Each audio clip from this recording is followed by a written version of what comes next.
Hi guys! Today's video nga mga guys ay gagala na naman kami ng alaga ko.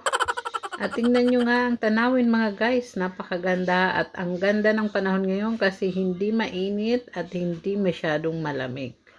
At ito naman ang aming taga-sundo. Ito ang anak ng aking alaga at kanyang asawa. At tingnan nyo nga mga guys, ang ganda ng bundok, diba? At dito nga sa bansang ito is napakaraming bundok na makikita.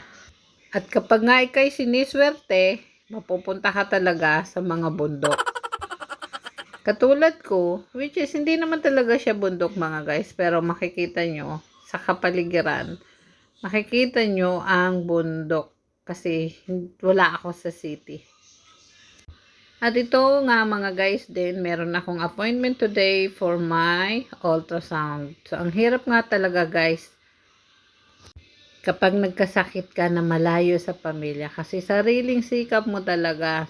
Yung kahit may nararamdaman ka, wala ka man lang mapagsabihan. Yun sanang meron kang loved ones na may pagsasabihan ka, diba? Choro! Matagal ko na nga iniinda to mga guys. Kaya sabi ko, it's time to, ipacheck ko na. Kasi nakaka-alarma na rin. So, at nandito na nga ako, kukuha ko ng number ko para magantay na lang akong tawagin. At ito na nga guys, dire-diretso na ako kasi wala namang pila. At ito na. At naloka nga ako mga guys sa pag-check sa akin ng doktor. Parang to the left, to the right, up and down, finish. Ito nga, palabas na ako ng pagamutan. So, bali, diretso ako doon sa kung saan ako inaantay ng alaga ko at ng kanyang anak.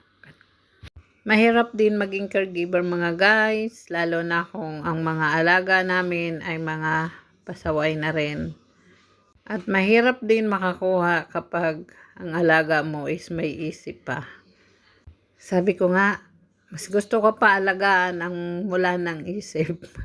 Kasi kung may isip pa, ayun, lagi kaming nagtatalo.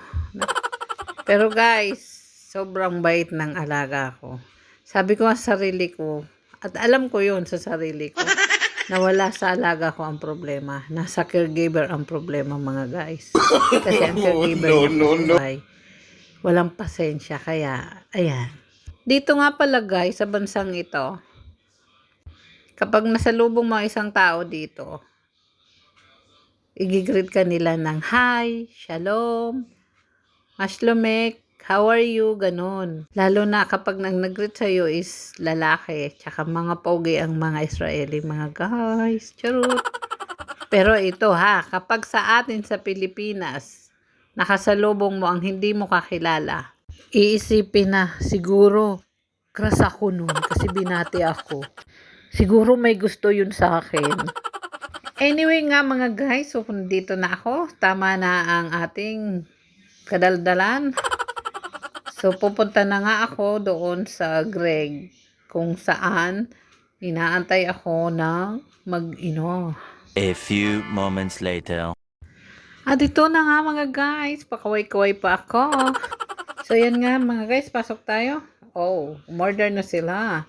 Hindi na nila ako naantay.